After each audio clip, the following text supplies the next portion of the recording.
Graça e paz a todos. Amados, vamos entender aqui, de uma forma bem resumida, como é o processo de conversão, o nascer de novo. Porque muitos do nosso meio diz crer em Cristo, vão a igrejas, mas as suas obras não representam aquilo que diz na sã doutrina. Primeiro, eu fiz a anotação aqui em paralelo.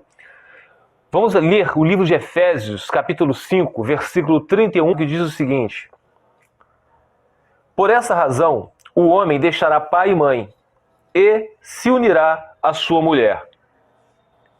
E os dois se tornarão uma só carne.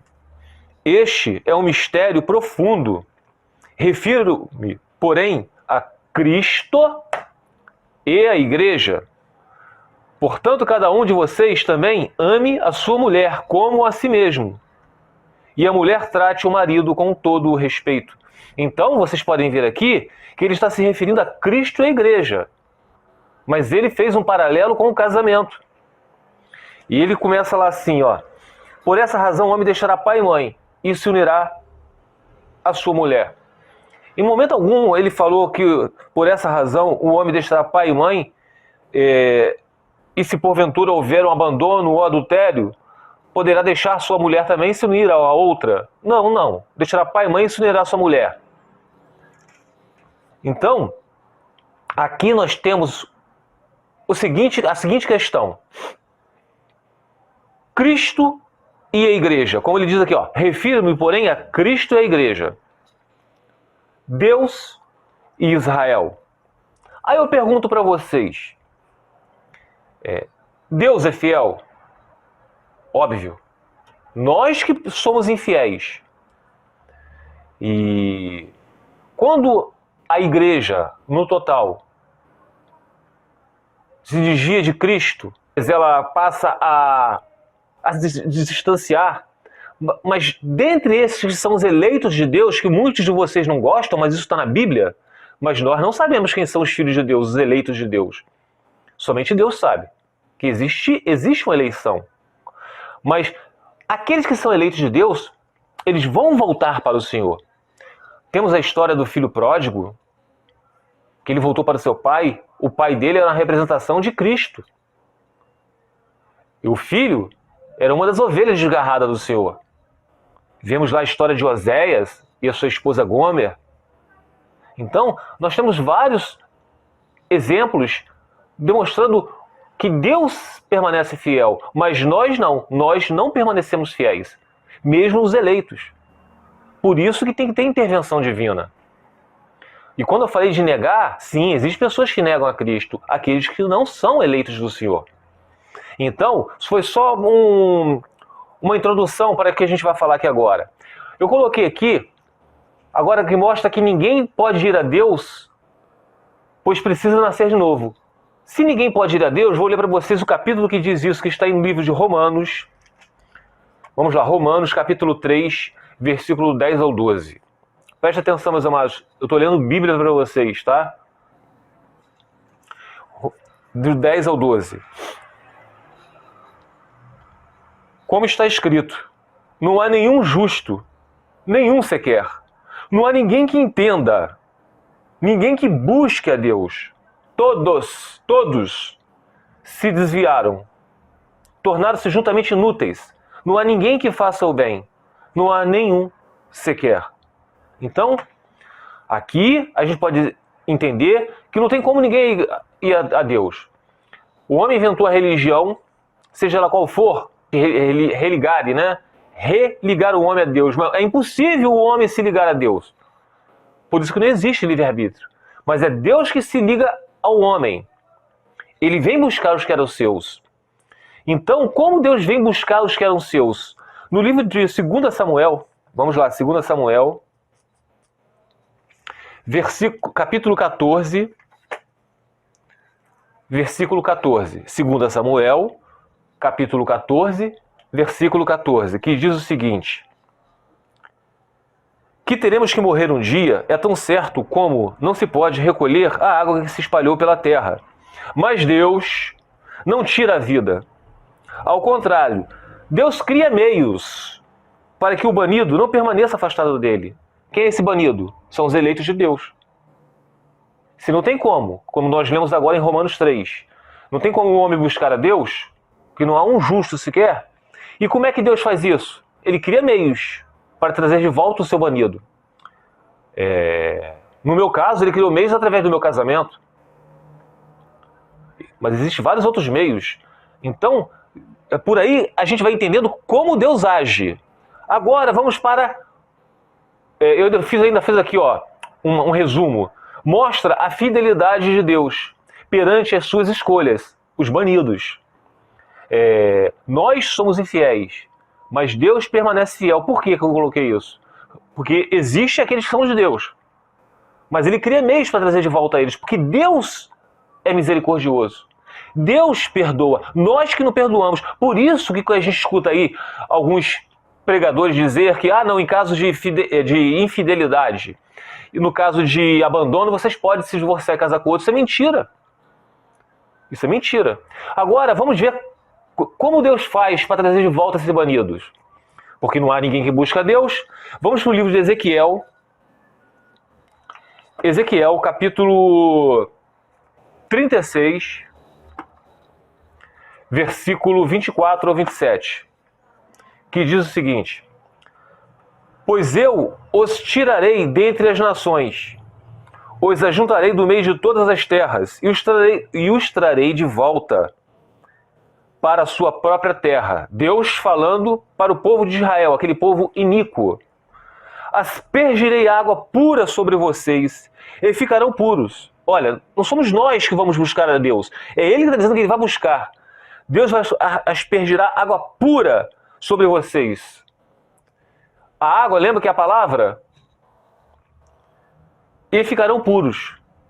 Eu os purificarei de todas as impurezas e de todos os seus ídolos. Aqui está falando daquele povo que adorava ídolos. Nós somos um povo que adora cônjuge, que adora dinheiro, que adora pastor, que adora denominação religiosa, que adora filhos. Não. Darei a vocês um coração novo e porei um espírito novo em vocês. Espírito Santo. É Ele que vai nos convencer do pecado e do juízo. Lembra lá que Jesus falou? Preciso subir para que o Consolador desça e convença o mundo do pecado e do juízo? Darei a vocês um coração novo e porei um espírito novo em vocês. Tirarei de vocês o coração de pedra. Lembra que Deus falou que o coração do homem é enganoso? Não tá. Tirarei de vocês o coração de pedras e lhe darei um coração de carne. Porei o meu espírito em vocês e os levarei a agirem segundo os meus decretos e a obedecerem fielmente as minhas leis. Então é Deus quem vai colocar o Espírito Santo na gente, para que nós venhamos a obedecê-lo, a entender, através da palavra, que é a água pura que Ele está aspergindo sobre nós, que é a palavra de Deus. Esses são os meios que Ele vai fazer para trazer de volta os seus banidos. Agora, existem muitas pessoas, isso que se chama graça irresistível, porque não tem como os filhos de Deus, não tem como eles resistir a essa graça, como muitos pregam por aí que você pode perder a salvação. É impossível. Agora, aqueles que não são filhos de Deus, são os meros religiosos. Se lembram daquela passagem que fala assim, eles se afastaram de nós, mas na verdade eles se afastaram de nós porque eles nunca foram dos nossos. Porque se fossem dos nossos, eles permaneceriam. Então, meus amados, como Jesus falou, o que está em nós é maior que o que está no mundo. Então nós somos mais vencedores em Cristo Jesus porque Ele aspergiu água pura sobre nós. Ele nos deu um coração de carne, não aquele de pedra. Então o que a gente vê hoje sobre muitos que se casam de novo, se divorciam? A gente vê, meus amados, que tem eu tinha notado aqui também, deixa eu ver se eu achei aqui, se não me engano no livro de Marcos. Sim, achei, Marcos 10. Eu poderia colocar vários aqui, mas todo mundo já sabe de todos os versículos, só fala a mesma coisa aqui. Marcos capítulo 10, versículo do 11 ao 12, fala sobre a questão do divórcio. Jesus respondeu, todo aquele que se divorciar de sua mulher, todo, esse casar com outra mulher estará cometendo adultério contra ela. Se divorciou. Não falou aqui que em caso de abandono, não. E se ela se divorciar do seu marido e se casar com outro homem, cometerá adultério. Então, o homem se divorcia da sua mulher e se casa com outra, comete adultério. E aquela mulher que foi divorciada, repudiada, ela não queria, mas ela não deixa de ser divorciada. Se ela se casar com outro homem, adultera também com ele. Então, meus amados, para a gente entender, vocês acham realmente que se Deus está no controle de tudo, Ele vai endurecer o coração do cônjuge para poder ele se casar com outro e essa mulher se casar com outro homem, sabendo que isso é adultério? Não. É só vocês pararem e raciocinarem. Deus quer algo com isso. Deus, ele endureceu em parte o coração daquele povo. Deus endureceu em parte o coração daquele povo. Para quê? Para que depois ele viesse colocar um coração de carne no lugar do coração de pedra. Que Deus tinha propósito com o povo, desde lá de Gênesis a Apocalipse. Deus tem propósito do casamento. Se Deus endurece o coração por causa de um propósito, foi assim no começo de Gênesis, lá com o faraó, para que o povo dele saísse do Egito. Mesma coisa somos nós.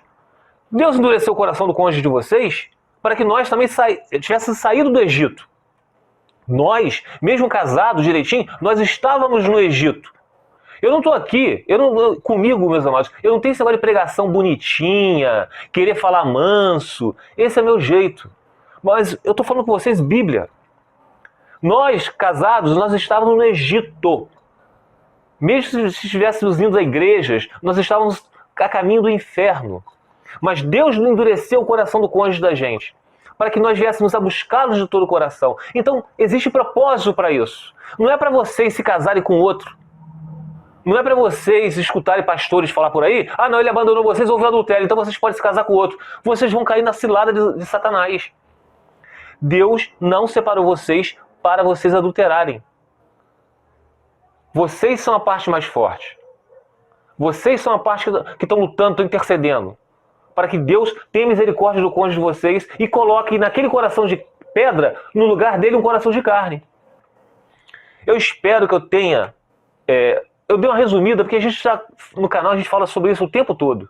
Mas estudem essa doutrina. Não escutem. Aliás, vocês podem até escutar, mas coloquem à prova todo mundo. Vocês têm que estudar. Tá bom? Fiquem os irmãos na paz do Senhor Jesus.